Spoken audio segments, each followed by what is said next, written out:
depressing thing that they're doing, taking away our #1 source of entertainment. And that #1 source of entertainment for her and many others going away tonight, enjoying the final ride at Astroworld.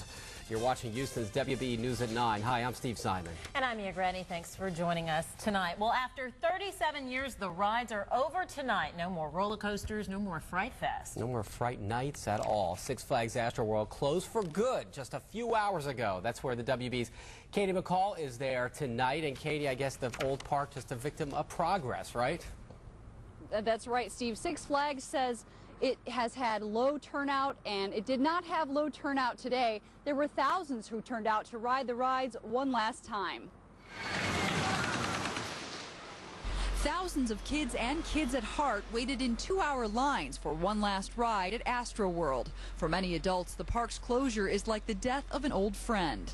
I think it's a really depressing thing that they're doing, taking away our #1 source of entertainment. For children, it is the end of a summer tradition, one they've come to count on every year. We've been coming here ever since we were like yay tall, so I mean, we've had a lot of fun here, meet a lot of people. The stories here are endless. Approach anyone with Astroworld gear and you quickly learn why people love this park and hate to see it go. This is the park where my husband and I met back in July of 1976, and we were married 2 years later. But the most devastated people we met were the American coaster enthusiasts. We like to come pay our respects and say goodbye to the rides. The organization's Houston chapter wanted to be among the last to ride here. It is our pastime. It's what we love to do, and now we're just going to have to go somewhere else to do it. We're really going to miss this wonderful, wonderful park here. Member Scott Connor has been on over 300 roller coasters in the U.S. alone, but the ones here are his favorites. It has a very special place in my heart. This is actually where my love affair for roller coasters developed. I rode a roller coaster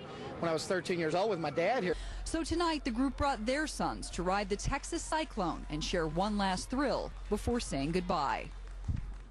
Many of you may be wondering, as the people here were, what's going to become of all these wonderful rides? Well, Six Flags says some of them will be disassembled and moved to its other parks, some of those right here in Texas.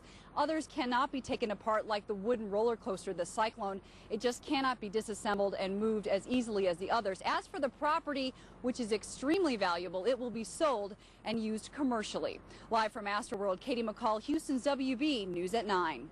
Oh, Astroworld was owned by Six Flags. It's opened back in 1968. It was the brainchild, by the way, of local philanthropist and former Houston Mayor Judge Roy Hoffines. Now, other facts. When it was built, the Texas Cyclone was the largest wooden roller coaster. The serial thriller roller coaster is the only suspended looping roller coaster of its kind in the